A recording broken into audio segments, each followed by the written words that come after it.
Hola, muy buen día. ¿Cómo se encuentran? Buenos días. Bueno, a los que no me conocen, yo soy el doctor Javier López Pérez, soy neurólogo pediatra y neurofisiólogo clínico. El día de hoy vamos a hablar un poco sobre lo que son los síndromes epilépticos en niños y adolescentes. Cabe mencionar que este tema pues, es un tema bastante amplio. Vamos a abarcar los síndromes más importantes, recuerdo, a estas etapas que son en la etapa de niños escolares y adolescentes. Sin embargo, existen otros síndromes que vamos a comentar más adelante, en los cuales también pues, existen. Es importante comentarles a manera de introducción que las epilepsias comprenden un amplio grupo de trastornos o enfermedades que pueden tener diferentes etiologías siendo las causas de presentaciones electroclínicas y marcada variabilidad en los resultados clínicos. Recordando pues que el máximo organismo encargado de estas clasificaciones, que es la Liga Internacional de la Lucha contra la Epilepsia, la ILAE, en el 2017 definió estos tres niveles de diagnóstico que incluyen los tipos de crisis, el tipo de epilepsia y un síndrome epiléptico en específico, que vamos a definir cómo es este síndrome epiléptico. Este se define como un conjunto de características de síntomas y signos clínicos y hallazgos electroencefalográficos. Esto es que, a su vez, apoyado por algunos estudios, ya sea de imagen, metabólicos, genéticos, incluso inmunológicos, podemos llegar a encontrar las mismas características que comparten cada uno de estos síndromes. De igual manera que van a compartir que cada uno de ellos, para llegar a un diagnóstico adecuado, tiene un mismo pronóstico y un mismo tratamiento o una misma respuesta a la terapia farmacológica. Estos síndromes también tienen presentaciones dependientes de la edad y una gama de comorbilidades específicas. Es decir, aterrizando todo esto, para que se establezca un síndrome epiléptico debemos de tener ciertas características que comparten la mayor parte de los pacientes y que lo llegan a definir como tal, como son los síntomas y los signos, la edad en la que se presentan estos padecimientos, los hallazgos en el electroencefalograma y obviamente el tratamiento y el pronóstico, ¿vale? Teniendo cada uno de estos podemos llegar a concluir que tenemos diferentes síndromes epilépticos. Algunos de ellos van a tener un pronóstico variable, otros de ellos un pronóstico específico, pueden tener variables o diferentes comorbilidades o ausencia de igual manera las etiologías o las causas de los síndromes epilépticos pueden ser varias o puede ser una sola. Entonces es importante llegar a identificar todos los síndromes epilépticos. Empezando por la clasificación, los síndromes epilépticos en la infancia se dividen en tres categorías. Los que son con epilepsias focales autolimitadas, ya sabemos la definición de epilepsia focal, quiere decir que una región a nivel de corteza cerebral va a desencadenar la descarga posteriormente a la crisis. Autolimitadas, como su nombre lo dice, se va a limitar con el transcurso del tiempo durante la enfermedad. Epilepsias genéticas generalizadas, es decir, que abarca toda la corteza cerebral y la crisis es de manera diferente a la focal, de causa genética, y las encefalopatías epilépticas del desarrollo, que generalmente este tipo de pacientes que presentan encefalopatía epiléptica del desarrollo tienen un pronóstico un poco más reservado o un pronóstico más limitado, a diferencia de las epilepsias focales autolimitadas y generalizadas, que tienen un pronóstico variable con tendencia a un pronóstico bueno. Entonces, dentro de estas ya vieron que tenemos un montón de epilepsias, lo vamos a desglosar un poquito mejor en las siguientes diapositivas. Durante el transcurso de los años, esta organización que les comento, la ILAE, ha sufrido diferentes cambios y ha adoptado diferentes maneras de pensar o organizar los síndromes epilépticos para un mejor estudio de cada uno de ellos. Aquí vemos cómo en años anteriores los clasificaban en síndromes epilépticos generalizados. Aquí tenemos la mioclónica juvenil, las ausencias juveniles, las toniloclónicas generalizadas, los síndromes epilépticos focales, los síndromes epilépticos con encefalopatía del desarrollo, pero cada vez hemos sido un poquito más sensibles y más específicos durante el transcurso de nuestro avance tecnológico. Es decir, lo hemos clasificado ya por edad, como pueden ver en la parte superior, desde que somos un recién nacido neonato, en la primera infancia, que se llama desde el primer mes hasta los 6 meses, 1 año de edad, en la niñez, en la adolescencia, en los adultos. lo van clasificando y es el periodo de tiempo en el que usualmente se presentan estos síndromes epilépticos. Como les comento, los azules son los focales, esos que son de color verde son generalizados y estos tienen una presentación generalizada y focal. Para finalmente quedarnos con esta, que es la última clasificación. Esta se hizo una actualización en el 2022, donde tenemos que lo dividen en tres grandes grupos, como ya les había comentado: epilepsias focales autolimitadas, epilepsias genéticas generalizadas y las encefalopatías epilépticas del desarrollo. Dentro de estas tenemos diferentes tipos de epilepsia, donde se está optando por tener una nomenclatura o un nombre específico para cada tipo de síndrome epiléptico y no como usualmente lo conocíamos anteriormente. Por ejemplo, en este que se le llama SELECT, por sus siglas en inglés, que es una epilepsia focal autolimitada con puntas centrotemporales. Anteriormente se le conocía como epilepsia rolándica o epilepsia centrotemporal o epilepsia benigna de la infancia, que este término cada vez está más en desuso. De hecho, actualmente la ILAE ya no lo considera un término benigno y ahorita les voy a platicar por qué situación. Tenemos el segundo tipo de epilepsia, que es una epilepsia focal con crisis autonómicas, que anteriormente se le conocía como síndrome de Panayotopoulos, obviamente por este médico el cual se encargó de hacer el diagnóstico o descubrir por primera vez esta enfermedad. Y tenemos así diferentes tipos de epilepsia, no se preocupen, ahorita los vamos a ver de uno por uno para comprenderlos un poquito mejor mientras nos dé tiempo, ¿vale? En esta charla voy a abarcar los síndromes que se presentan en estas edades que ya les comenté. No voy a hablar de las encefalopatías epilépticas del desarrollo porque son en edades un poquito más pequeñas, que ese será otro punto, otra charla a comentar. Entonces, dentro de nuestro primer grupo, que son las epilepsias focales autolimitadas, tenemos estos dos subgrupos, o estos dos pequeños grupos, el grupo 1 y el grupo 2.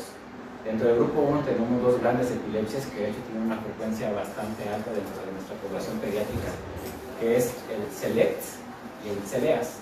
CELEAS, que es la epilepsia autonómica con crisis, epilepsia autolimitada, perdón, con crisis autonómicas, epilepsia autolimitada con puntas centrotemporales, que estos usualmente los catalogan en este grupo 1 porque tienen un pronóstico mejor, a diferencia del grupo 2, que aunque el pronóstico no es malo, tiene un pronóstico un poco más reservado a diferencia de estas dos epilepsias del primer grupo: la epilepsia occipital visual de la infancia y la epilepsia del lóbulo occipital fotosensible.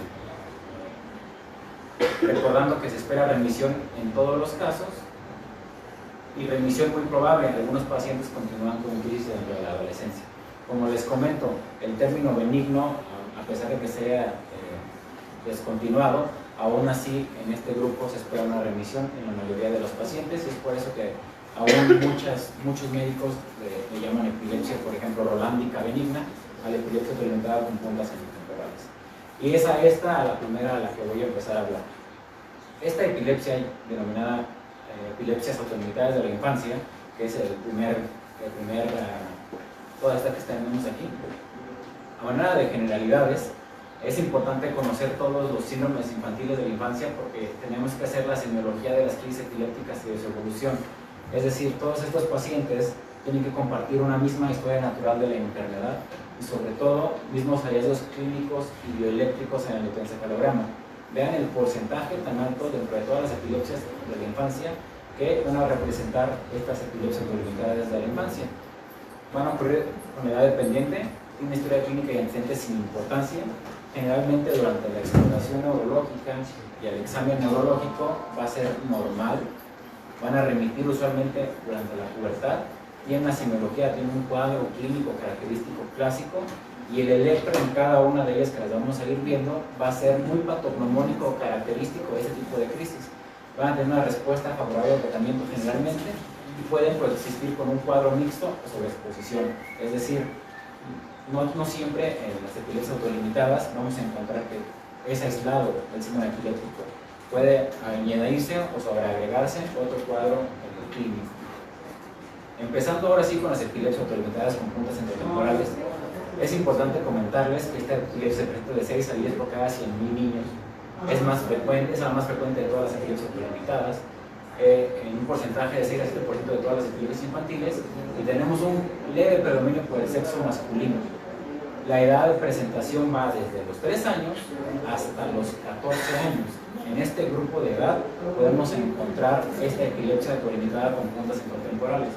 Tiene un pico de edad, es decir, su máxima expresión, y por la edad en la que usualmente llegan nuestros pacientes a consulta médica, es entre los 7 y los 9 años de edad, cuando más presentan crisis los pacientes. Tienen un desarrollo de antecedentes normales y en algunos casos suele estar asociado con crisis, antecedente de crisis o crisis antes de los pacientes, o alteraciones genéticas. Dentro del cuadro clínico de toda la semiología de las crisis, para que lo vayamos identificando, son crisis breves, 2-3 minutos, usualmente menos. La mayoría va a ser en sueño, es decir, por la noche, antes de acostarse, o al despertar. Hasta en el 90% de los pacientes son poco frecuentes las crisis, muchas veces tienen una semanal, una mensual, incluso más espaciadas de lo que usualmente se presentan las crisis en otros síntomas epilépticos. Tienen síntomas sensoromotores unilaterales, es decir, los pacientes o los niños refieren entumecimiento de la mitad de su carita, de la lengua, de las encías, sensaciones de adormecimiento, manifestaciones orofaringolaringeas, como en el caso de que tienen dificultad para tragar, tienen cialorrea o mucha salivación durante sus crisis, tienen arresto del lenguaje, que se le denomina como disartria o anartria, cuando no pueden hablar, dificultad para pronunciar palabras durante el evento o la crisis que presentan los pacientes. Generalmente preservan la conciencia, es decir, no es un paciente que se me cae, pierde la conciencia, empiezan con alteraciones motoras, aunque en un porcentaje muy alto pues preserva la conciencia. Puede evolucionar a crisis bilaterales, es decir, que se migran a tónico-crónicas generalizadas, que hay niños que sacuden de las 4 extremidades, principalmente en sueño no REM, y puede tener variantes incidentales. Muchas veces me notan a pacientes porque tienen trastornos de desarrollo, acuden por TDA, por otra manifestación. Sin embargo, nos estamos perdiendo de estos síntomas que, como no son motores puros, es decir, no es el típico paciente que cae y presenta una descarga con postura tónica o tónico-clónica, muchas veces pasan inadvertidos y es importante pues, una intervención oportuna para llegar a un diagnóstico adecuado. El electroencefalograma, aquí esta parte es muy importante, a mí me gusta que mis pacientes sepan, sobre todo los papás de los pacientes sepan, que estén bien informados del estudio electroencefalográfico, recordando que pues, este estudio nos ayuda es capaz de valorar la actividad bioeléctrica a nivel de corteza cerebral, en donde se le colocan una serie de electrodos en el cuero cabelludo del paciente y tenemos una nomenclatura ya establecida pero estandarizada con el sistema 10-20, donde tenemos diferentes electrodos. Si se fijan, hacen alusión a la región donde se coloca el electrodo. Cada que ustedes vengan a consulta o a cita y que van a hacer pocas de electroencefalograma, es importante que sepan distinguirlos y que su médico les explique adecuadamente en qué canales o en qué regiones es que estamos teniendo actividad bioeléctrica. Regiones frontopolares, regiones frontales, regiones centrales y temporales, regiones paletales, temporales y posteriores y regiones occipitales. Este estudio nos ayuda, además de ver la madurez bioeléctrica en los pacientes pediátricos, a valorar y observar si existe actividad anormal paroxística en diferentes localizaciones. Por ejemplo, en esta epilepsia autolimitada con puntas intertemporales, generalmente, usualmente el ritmo de fondo es normal, con una arquitectura en el sueño normal. Pero vamos a tener actividad bioeléctrica normal con complejos de punta onda lenta, complejos de punta, únicamente en regiones intertemporales de gran amplitud. Es importante esta parte porque en los pacientes pediátricos, la mayoría de las veces por la localización o por la cercanía de los electrodos, puede llegar a expresarse incluso en regiones anteriores o en regiones posteriores, pero siempre haciendo una inversión de fase en regiones centrotemporales, que ahorita lo vamos a ver en el estudio siguiente.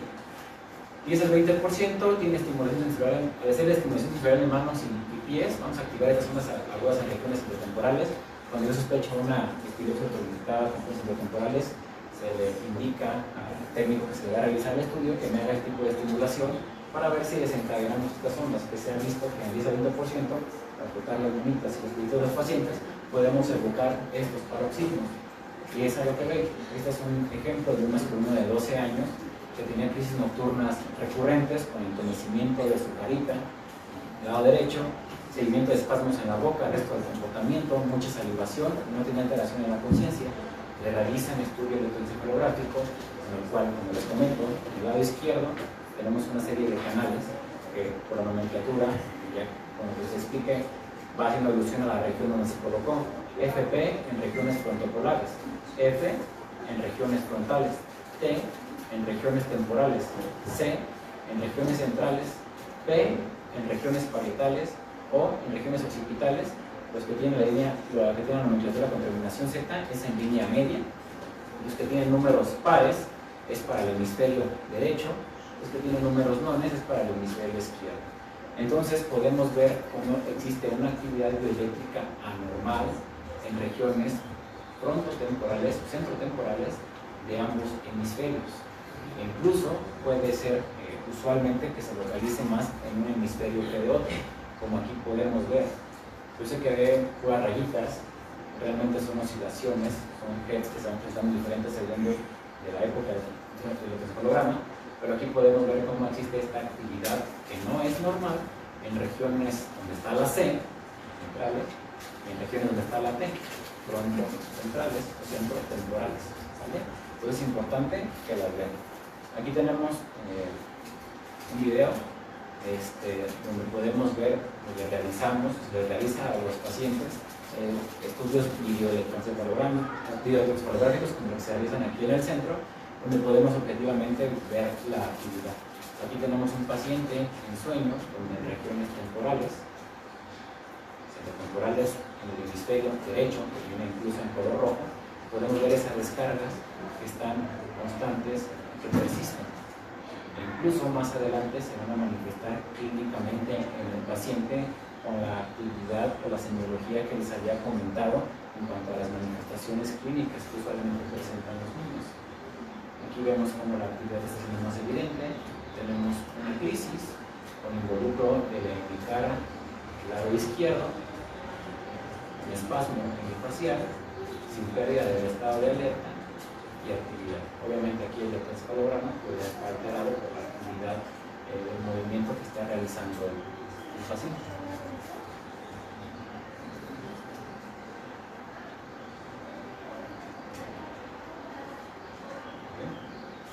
Entonces, esta epilepsia generalmente, si la evolución no es habitual, vamos a solicitar un estudio de imagen, un estudio por resonancia magnética en caso de que la evolución no vaya acorde a lo esperado o a lo propio de una epilepsia autolimitada en centrotemporales. ¿Por qué? Porque se ha visto que generalmente cuando se pide de rutina, este estudio es normal. Sin embargo, hay casos en los que no hay un control clínico farmacológico adecuado y es importante solicitar el estudio. También se observa que se hace tiempo campal. De tratamiento, pues tenemos fármacos anticrisis que le podemos aportar a los pacientes con un pronóstico bueno. Vean, el riesgo de persistir con crisis en adultos fue del 2%. Y la remisión de crisis ocurre como 2 a 4 años después de que inició la crisis. Antes de los 16, generalmente los pacientes ya están libres de crisis. Es por eso el nombre de autolimitado en puntos centrotemporales. ¿Sale? Igual en las últimas publicaciones que se han realizado de este task force de la ILAE, mandan los criterios mandatorios para hacer el diagnóstico de la epilepsia con puntas centrotemporales autolimitadas, los criterios de alerta en los cuales nos indican que probablemente no sea este tipo de crisis, o los criterios que generalmente excluyen el diagnóstico y hay que pensar en otra cosa para hacer el diagnóstico del mismo. Entonces, no es más que lo que se acaba de comentar, sin embargo, para que vean que existe ya todo esto documentado. Incluso aquí ya están las guías traducidas al español, con los criterios obligatorios, con estas crisis focales, con disatria, cialorrea, disfasia, crisis crónicas unilaterales, ya sea que tengan involucro de la cara, de la musculatura facial, las anormalidades epileptiformes en el electroencefalograma que vamos observando y cómo la enfermedad remite a mediados o finales de la adolescencia sin alteraciones en el desarrollo. Es importante que Teniendo todo esto, podemos hacer el diagnóstico y no es necesario hacer ningún otro estudio genético molecular para identificar y catalogar al paciente con esta epilepsia autolimitada con puntas centrotemporales. ¿Vale? La siguiente epilepsia que tenemos es la epilepsia autolimitada con crisis autonómicas. Si se fijan, vamos en el mismo grupo de las epilepsias. Ahora vamos a ver las crisis autonómicas. También anteriormente se le conocía como síndrome de Panayotopoulos, epilepsia occipital benigna de aparición temprana de la infancia. Tiene una prevalencia de 5 hasta 13%, dependiendo del grupo etario en el que lo vayamos viendo. ¿Por qué? Porque tiene un amplio espectro de la edad, va desde el año hasta los 14 años, con un pico del 76% a los 3 a los 6 años. Tiene una duración media de la enfermedad también aproximadamente 3 años. En estos pacientes, antecedentes perinatales normales, es decir, no tuvieron ningún antecedente de sufrimiento fetal o de crisis previas durante el periodo de la infancia o del recién nacido. Historia clínica y exploración neurológica normal, y en algunos de ellos se ha encontrado mutación en estos genes, con antecedente de crisis en el 5% de los casos. La semiología, por las manifestaciones clínicas que tenemos en estos pacientes, como su nombre lo dice, crisis autonómicas, son síntomas autonómicos, principalmente eméticos, cambios en el comportamiento, desviación lateral de los ojos, rubor en la carita, un poquito de palidez. Es decir, son un poquito difíciles de identificar, y sobre todo son aquellos pacientes que cuando presentan esta triada de náuseas, arcada y vómitos, pues nunca se piensa en algo neurológico, siempre se piensa en algo de origen abdominal, intestinal. Siempre los andan buscando por una migraña típica, por una gastroenteritis, por un síncope cardiogénico, pero es importante poner atención en estas cuestiones como lo es, la desviación ocular, o este cambio de coloración, o estos síntomas autonómicos, la taquicardia, la palidez. Es muy importante hacer observación de los mismos, sobre todo porque las crisis pueden ser muy espaciadas. Sin embargo, la duración es un poquito más larga, a diferencia de otras crisis que duran 2-3 minutos.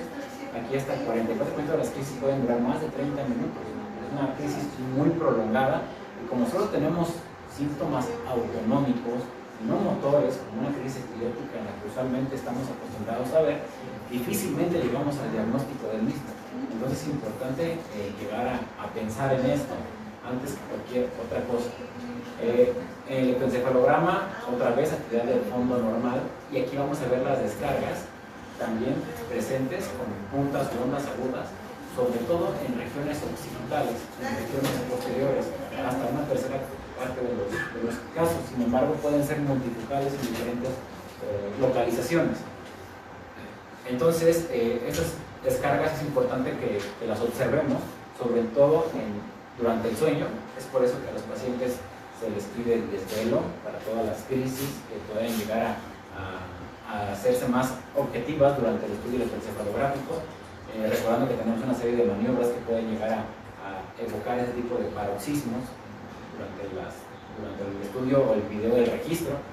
Ese es un ejemplo de un paciente de un niño de 6 años que tenía vómitos al despertar, movimientos de masticación, labios hinchados, debilidad hemifacial con desviación de la lengua hacia la izquierda, y estaba con integridad del estado eléctrico del lenguaje, es decir, era un niño consciente y normal, pero que tenía esta característica de vómitos y de masticación.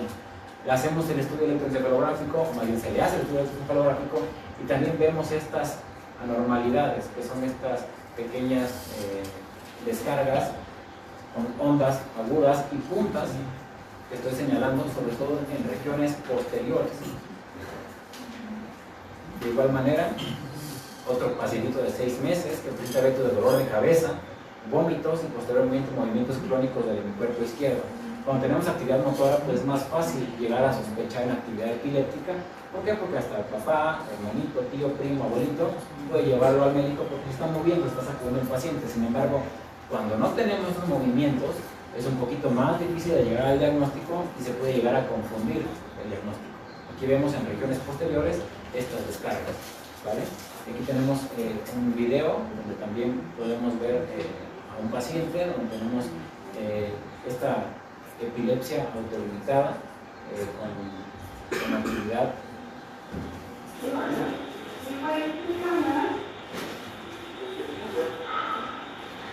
Aquí podemos ver al paciente que se sale del registro, está en sueño, el paciente está consciente, no está teniendo ningún movimiento anormal, tiene la mirada ya un poquito fija.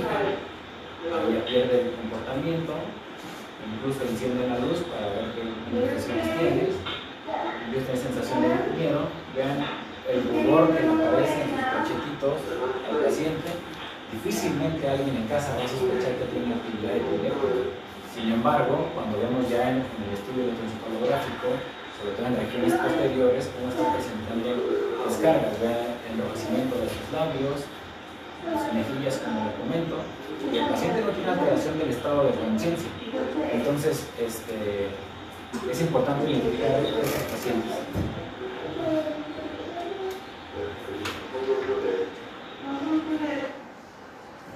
Avanzando, es importante también comentarles que generalmente el estudio por resonancia magnética es normal, no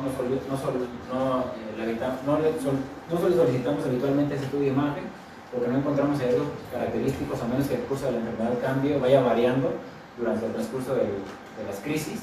El tratamiento, también tenemos un tratamiento anticrisis, que se le da de 1 a 2 años, porque generalmente esto remite después de 2 años del tratamiento de que inició las crisis. El pronóstico es benigno. Un cuarto de los pacientes tienen más de 6 crisis durante toda su diagnóstico de epilepsia autolimitada. Es decir, como les comentaba, son crisis prolongadas, pero también muy espaciadas entre sí. Son muy pocas las crisis que van a llegar a tener. Uno de cada 5 pacientes van a desarrollar crisis rolámbicas, que son las crisis que acabamos de comentar anteriormente. Y si tiene una evolución atípica con crisis de ausencias, con drop attacks o caídas, epilepsia con punta onda al estado continuo durante el sueño, pues ahí ya cambia el pronóstico y hay que ver qué le podemos ofrecer a esta paciente para la crisis, el tipo de epilepsia que tiene agregado. Otra vez tenemos esta tabla que nos hace el diagnóstico preciso del paciente. Los criterios mandatorios aquí están: crisis autonómicas con o sin alteración del estado de conciencia. Pero lo que más frecuente se observan son las arcadas, los vómitos, malestar, palidez, rubicundez, dolor abdominal, cambios pupilares y cardiorrespiratorios, que son los más frecuentes. Las anormalidades que presentamos en el electro, si se fijan, el examen neurológico es normal. Ya cuando excluimos estos diagnósticos, como presentan una edad pues diferente a la que suele estar diagnosticada, entonces tenemos que pensar en otra cosa, ¿vale? Avanzando a la siguiente epilepsia, esas epilepsias focales autolimitadas, tenemos la epilepsia visual de la infancia. Esta epilepsia occipital visual de la infancia, también conocida como epilepsia idiopática de la infancia de inicio tardío o epilepsia tipo Gastot, representa el 2 al 7% de las crisis focales de líneas de la niñez. Esta tiene una edad de presentación pues también un rango amplio que va desde los 3 a los 19 años de edad, con un pico a los 8. Si se fijan, hice hincapié en que la mayoría de ellas tiene un pico en edad escolar, segundo o tercer año de primaria, que es importante que distingamos el tipo de crisis. Antecedentes de epilepsia, pues siempre en este por ciento o migraña en el 6%. ¿Y qué es lo que van a tener estos pacientes? Son pacientes que tienen semiología con crisis, alucinaciones visuales, incluso ceguera de 1 a 3 minutos o ambas. Son pacientes que pueden llegar a percibir o a percibir estas pequeñas alucinaciones con círculos, con manchitas, que pueden llegar a notarse y que de hecho es uno de los diagnósticos diferenciales de la migraña, que pueden llegar a tener estos episodios muy frecuentes. Sin embargo, hay síntomas que nos ayudan a hacer el diagnóstico diferencial. Pueden llegar a tener ilusiones sensoriales, dolor ocular, desviación de los ojos hacia el lado de la desviación, aleteo de los párpados o cierre repetitivo de los ojitos. Entonces es importante identificar estas epilepsias en particular, porque luego son las que más difícil llegamos a identificar como papás, como hermanos, como tíos, como abuelitos, porque son síntomas bastante inusuales a las características propias de los pacientes. En el estudio electroencefalográfico podemos observar estas ondas también en regiones occipitales aleatorias, pueden también verse o hacer más objetivas durante el sueño, y también en regiones frontocentrales o cetotemporales y en regiones frontales. Es importante ver cómo podemos observar estas descargas en regiones posteriores, parietal occipital, se puede ver, parietal occipital de este lado. Y también tenemos un pequeño video donde aquí nos describen los tipos de crisis para que puedan empezar a familiarizarse un poquito con las crisis que presentan ese tipo de pacientes. Esta paciente están haciendo también un registro electroencefalográfico. Aquí en este video pues no nos muestran el trazo bioeléctrico como tal. Sin embargo, aquí le colocaron de hecho unos canales accesorios aquí en la región auricular, y el estudio musculológico habitual que se le realiza. Están poniendo una serie de ejercicios, y es cuando en este momento la paciente empieza a percibir colores o alucinaciones visuales. Obviamente ella las percibe y se las comenta a los clínicos que le están haciendo el estudio, y ellos en su equipo observan y registran la actividad bioeléctrica en el estudio electroencefalográfico. Entonces, este tipo de crisis, pues se fijan, no es tan fácil. Aquí pierde el estado de alerta del paciente. Entonces, como les comento, es importante llegar a pensar en estos síndromes epilépticos de la infancia, donde aquí la paciente ya tiene una postura tónica y una disposición con el medio. Son breves, el paciente recupera, obviamente con confusión posital. Generalmente también el estudio de imagen no es necesario porque tenemos normalidad en la mayor parte de ellos. Responden al tratamiento de primera línea con fármacos anticrisis durante los 2 a los 3 años posteriores al inicio de las mismas. Vean cómo del 50 al 80% van a remitir las crisis. Si evoluciona a bilateral o que tenga crisis tónico-clónica generalizadas, va a ser menor la tasa de remisión, a diferencia de que si solo tienen la epilepsia occipital de la infancia. Los casos típicos de evolución de punta onda continua durante el sueño tienen deterioro cognitivo o crisis de ausencia. Es importante en estos pacientes que tienen una evolución tórpida o que además tienen diferentes alteraciones, ya sea en la primera epilepsia que vimos, en esta epilepsia, donde además veamos que tiene una regresión del lenguaje o alteración del lenguaje, llegar a descartar otros tipos de síndromes epilépticos pues diferentes, y que el tratamiento cambia en estos pacientes. De igual manera, las crisis van a presentar focales, sensoriales, con fenómenos visuales, con círculos multicolores, con o sin alteración del estado de conciencia, y con o sin signos motores, con evolución ocular o diversión cefálica, y las crisis ocurren predominantemente o exclusivamente durante la vigilia. Hay puntas y ondas en regiones occipitales en vigilia o en el sueño. Entonces es importante hacer esa parte. Avanzando un poquito, es importante llegar a este otro grupo. Si se fijan, en las primeras crisis focales autolimitadas teníamos 4 epilepsias. Las epilepsias fotosensibles no las comento aquí porque son bastante infrecuentes, son muy parecidas a las crisis anteriores que acabamos de ver, obviamente desencadenadas por estímulo fótico. En estas vamos a hablar principalmente de estas 3, que son las epilepsias de ausencias infantiles, epilepsia mioclónica partoral y epilepsia con ausencias mioclónicas. Si se fijan, estos pacientes ya el pronóstico es más incierto, incluso la coloración de la flechita que iba cambiando en el anterior va cambiando conforme al grado de pronóstico que se va dando en el paciente. Generalmente era benigno y ahora vamos con un pronóstico pues incierto, a expensas de la historia o la evolución del paciente. Y una etiología genética también se completa, historia familiar positiva de epilepsia en la mayor parte de los pacientes. Cognición y examen neurológico ya es variable, ya no es normal como en los previos casos. Respuesta al medicamento también es variable. La semiología de las crisis es clásica y los hallazgos pues también son específicos. Empezando con la primera, la epilepsia de ausencia de la infancia. Vean también cómo un gran porcentaje de los pacientes con epilepsia presentan esta crisis. Hasta el 20% tienen familiares con epilepsia infantil o epilepsia juvenil, en micrónica juvenil. La edad de inicio va de los 4 a los 10 años. Hay un pico a los 5 a 6 años, son autolimitadas las típicas. Mayor de 12 años, pues hay que pensar en la típica. No hay prevalencia de sexo, es decir, no se da más en un niño que en una niña o viceversa. Hay una prevalencia equitativa.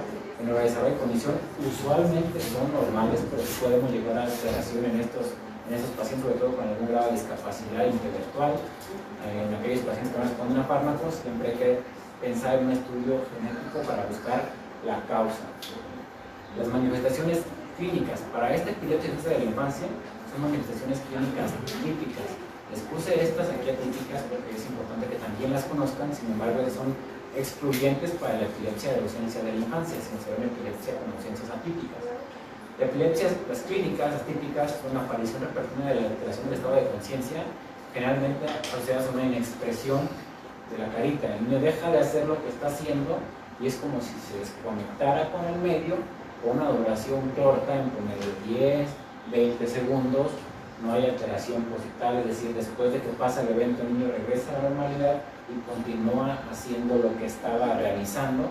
Se acompaña de otros fenómenos motores, pueden tener sudoración o salivación y son abruptos, inician y terminan abruptamente, a diferencia de las atípicas, que el inicio y generación es como paulatina y es poco a poco, ¿sale? Entonces, para hacer el diagnóstico son estas manifestaciones clínicas típicas para la epilepsia de ausencias en la infancia. El electroencefalograma, la actividad base normal, se va a desencadenar por hiperventilación, es decir, ustedes han observado que a los pacientes tanto en el consultorio como en el estudio electroencefalográfico se les pone a hiperventilar para evocar estas descargas, principalmente cuando tenemos la sospecha de una epilepsia de ausencias en la infancia.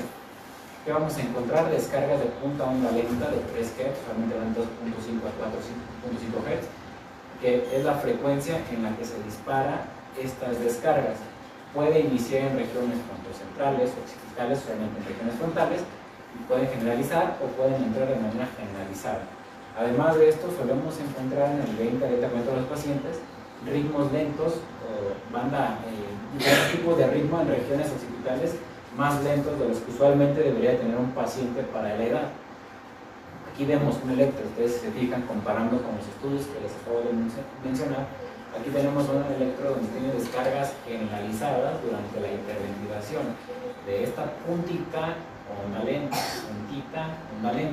Para clasificar los hertz, agarramos un segundo, ya vimos que entre cada línea gruesa es un segundo y contamos el complejo completo. Desde la punta de la onda, 1, 2, 3 Hz, 2.5, 3 Hz, y vamos a encontrar, y ese es el criterio electroencefalográfico aunado con el criterio clínico para llegar al diagnóstico de epilepsia de ausencia de la infancia. Muchos de ellos, para ser más objetivos, la mayoría de las veces ponemos al paciente acostado y que esté hiperventilando. Sin embargo, cuando tenemos una alta sospecha diagnóstica, ponemos al paciente haciendo alguna actividad, en este caso moviendo su dedo, a que empiece a hiperventilar de igual manera en posición sentada para hacer más objetiva la crisis. Y es así como estamos observando que el paciente obviamente está el artefacto de que está parpadeando, de que está moviéndose, y en el momento donde presenta la crisis, presenta la alteración bioeléctrica. La gente empieza con movimientos bucales, dejó de hacer lo que estaba haciendo, dejó de mover la manita, y recupera rápido. Porque es un inicio abrupto y un final abrupto. El paciente, después de que se dé la crisis, rápidamente recupera y vuelve a hacer lo que estaba haciendo. Muchas veces nuestros niños en las escuelas que tienen crisis de ausencias, hay que hacer el diagnóstico correcto, hay que hacer el estudio electroencefalográfico, no porque alguien nos comente, dejarnos llevar e iniciar el tratamiento, sino que hay que hacer todo de manera oportuna y siendo objetivos con esos estudios que pues, tenemos a disposición y que no son invasivos, no van a alterar en nada al paciente, sobre todo no sienten ni dolor el niño. En este caso, pues es importante hacer el diagnóstico. ¿Por qué? Porque para darle un tratamiento adecuado, ya vemos que responde a varios fármacos anticrisis. Es importante pues, utilizarlos de manera adecuada y a las dosis correctas establecidas. Hay que hacer el diagnóstico diferencial con otros tipos de epilepsias y además se agregan más síntomas motores. Y el pronóstico generalmente es bueno con una remisión antes de los 12 años. Si el paciente además tiene crisis motoras tónico-clónico generalizadas, en menos 10%, pues el pronóstico va a variar, en este caso, al igual que la remisión, y puede evolucionar a mioclonías juveniles, ¿vale? Otra vez, tenemos los criterios obligatorios de alerta y excluyentes para llegar al diagnóstico: crisis típica de ausencia, los paroxismos de punta onda de 3 Hz, que va de 2.5 a 5. Ya cuando tenemos algunas otras alteraciones, hay que pensar en otros tipos de epilepsia, ¿vale? Avanzando con esto, tenemos la epilepsia con mioclonías vertebrales. Esta epilepsia tiene una epidemiología sin antecedentes y un neurodesarrollo normal. La de inicio va de los 2 a los 14 años. Observen bien que casi todas las edades que estoy viendo son muy similares. Pico de los 6 a los 8 años. Aquí tenemos un predominio por las mujeres, 2 a 1. Tenemos una herencia poligénica compleja. Generalmente tenemos herencia familiar de crisis de epilepsia con el 80% de los pacientes, algunas mutaciones genéticas. ¿Cómo son estas crisis? Son mioclonías de los párpados diarias, son breves, repetitivas, rítmicas, menos de 6 segundos. muchas veces inducidas por el cierre de los ojos. Es decir, al cerrar los ojos se inducen las crisis. Tiene sobresaltos miotónicos rápidos, desviaciones entre los globos oculares, son fotosensibles, es decir, el estímulo luminoso podemos evocar este tipo de crisis clínicamente. En el electroencefalograma también encontramos actividad polipunta onda generalizada de 3 a 6 Hz. El tratamiento, pues también tenemos una amplia gama de fármacos anticrisis que les podemos ofrecer a sus pacientes.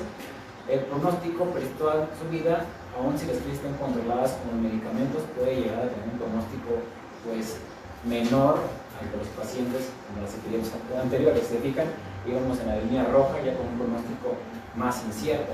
Y aquí en la siguiente, aquí tenemos una diapositiva donde vemos una prima de 2 años que tenía crisis de ausencia con tonicopenia generalizada, crisis miotónicas de bruxismos o rechinada de los dientes y miotonías papulares prolongadas. Vemos cómo el registro va bien y de repente presenta estas descargas y luego se normaliza el caso.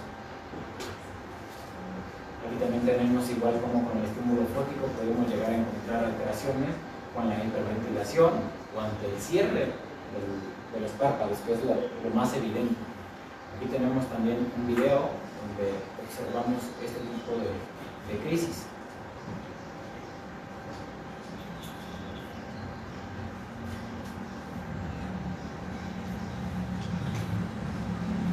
Aquí vemos como la paciente presenta estas mioclonías palpebrales, sus ojitos, como los pigmentos son breves, de duración corta, generalmente duran menos de 6 segundos y se desencadena ahorita que vuelve a ver la luz, con el estímulo fótico, incluso con el cierre intencionado de los párpados, pueden llegar a ocasionar este tipo de crisis.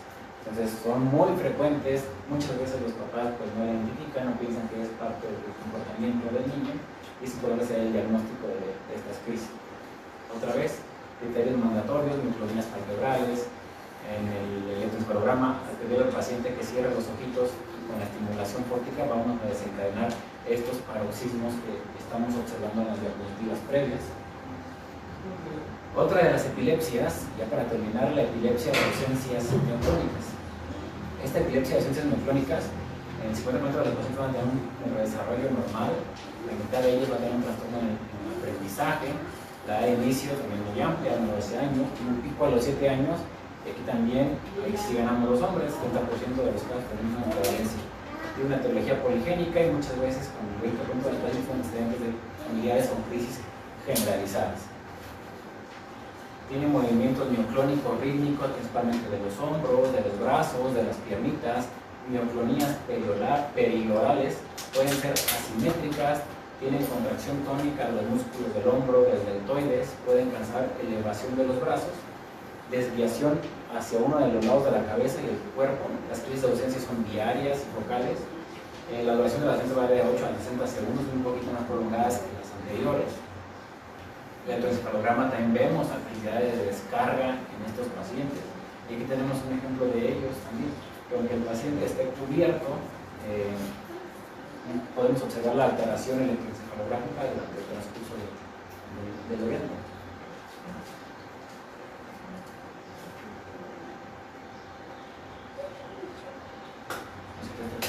Aquí pueden ver las alteraciones periorales que les estaba comentando, con movimientos mioclónicos.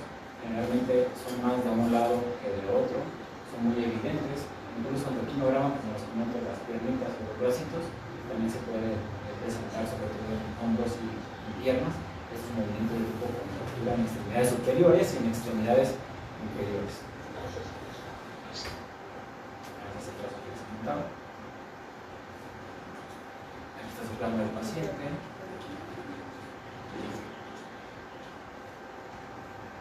Presenta actividad, los ojitos, alteración del estado de alerta, elevación de la mirada. Como les comento a mis pacientes, siempre es importante prestar atención por los signos y síntomas claves que nos sugieren de actividad epiléptica. Entonces siempre es muy importante y es por eso que la mayoría de las veces sus médicos suelen llegar a pedirles video o un registro donde podamos tener objetivamente cómo son las manifestaciones clínicas del niño. Muchas veces no sabemos decirles o expresarles adecuadamente cómo se comportó el paciente durante la noche, durante la mañana, durante el transcurso de las crisis, y lo más evidente es teniendo un video y observando el comportamiento. No es porque nosotros tengamos esa curiosidad de saber cómo está, sino que así podemos hacer un mejor diagnóstico y una mejor clasificación. Muy pocos pacientes van a tener una crisis durante la visita hospitalaria o la visita a la consulta. Entonces, lo más importante es llegar a registrar los tipos de crisis que pueden llegar a presentar estos pacientes. Esta epilepsia es resistente a tratamiento. Generalmente utilizamos dos fármacos anticrisis a dosis altas, pero son muy difíciles de controlar. Generalmente continúan con crisis durante la edad adulta, hasta un 50%, tienen deterioro cognitivo antes del inicio de las ausencias. Son niños que inicialmente eran sanos, pero después tienen un trastorno en el desarrollo, es decir, van mal académicamente y conforme a lo que debería de hacer un niño de su edad. Entonces esa parte es muy importante para llegar al diagnóstico. De nuevo, las crisis mandatorias, como son las ausencias crónicas con el tipo predominante de crisis, el patrón bioeléctrico electroencefalográfico y todos aquellos que son criterios de exclusión en los cuales no podemos llegar a pensar el tipo de crisis o sospechar otro tipo de epilepsia que pueda estar ya sea añadida o que pueda estar, estamos mal en el diagnóstico de estos tipos de crisis. Dudas o preguntas que tengan respecto a los síndromes epilépticos que les acabo de comentar. Como ya les digo, la charla es de 45 minutos, una hora. Yo quisiera hablarle a todos los síndromes epilépticos que existen muchísimos más, sobre todo en etapas que son bebés un poquito más pequeñitos, en pacientes preescolares, pero como estamos enfocados obviamente en pacientes escolares y de la adolescencia, son los tipos de crisis más frecuentes. Hay otros tipos de crisis, síndromes epilépticos que también están en este grupo de edad, pero son menos frecuentes. Aquí lo que les quise poner son aquellos tipos de crisis o de epilepsias que luego pasamos por inadvertidos o que no sabemos identificar. Créanme que ustedes, cualquier persona puede identificar algún paciente que tiene una crisis, que se cae en el suelo y empieza a tener movimientos motores. Es más fácil identificar un tipo de estas. Pero otro tipo de crisis, donde solo tienen pequeños movimientos orales, o pequeños parpadeos de sus ojitos, o que nada más se pone rojo y tengan ganas de vomitar, va a estar sumamente difícil que nosotros como papás pensamos que estamos antiepilepsia y no con una infección gastrointestinal o con otro tipo de crisis. Entonces es importante poner mucha atención en los síntomas de nuestros niños. Habitualmente, desde que llegan a consulta, se les pide que realicen un calendario de crisis. Esto también se hace con la intención de ver cómo está funcionando el tratamiento farmacológico anticrisis. Si tenemos una buena dosis, una dosis eficaz, si hay que intervenir, hay que agregar algo más, o qué medidas higiénico-dietéticas necesitamos mejorar en el día a día para mejorar las crisis o los episodios de crisis. Y obviamente, ante una primera crisis, o cuando estamos haciendo recién el diagnóstico de epilepsia, pues es sumamente importante contar con los videos de cómo las presentaba el pacientista en casa. Yo sé que lo último que se les ocurre es sacar el celular y grabar al paciente. Sin embargo, que ya vieron que es sumamente útil para nosotros como médicos para llegar a hacer la clasificación y encajar al paciente si es que encaja en alguno de estos síndromes epilépticos para darle un tratamiento oportuno y obviamente eficaz para el tipo de crisis que el paciente está presentando. Entonces es importante que nos apoyen obviamente en esa parte cuando lleguen a identificar un tipo de crisis, en especial alguna de estas, para llegar a hacer el diagnóstico oportuno. ¿Dudas o preguntas que tengan? Adelante. Por ejemplo, ayer mi nieto hacía ruiditos como si estuviera jugando. Y le dije, ¿qué haces? Nada. Y luego, pero como que estaba usted. Como le comento, en esas situaciones es importante videar el estudio, porque pues puede ser desde intencionado por parte de su niño, o puede ser alguna manifestación muy sutil que pueda llegar a tener. Le digo, generalmente viene acompañado de otro tipo de manifestación, de movimientos musculares, visión cefálica, el estado de alerta, siempre que pensar en todo el contexto completo. Es muy importante y por eso lo comenta, no porque acabemos de ver esto, nos pasa muy seguido, todos pensamos que vaya a ser epilepsia, ¿no? Entonces es muy importante, nosotros empezamos como médicos para que veamos o utilizamos cosas, enfermedades nuevas, que quieres encajar en alguna de estas, no necesariamente, sino que hay que hacer todo el abordaje completo para llegar al diagnóstico. ¿Alguien más?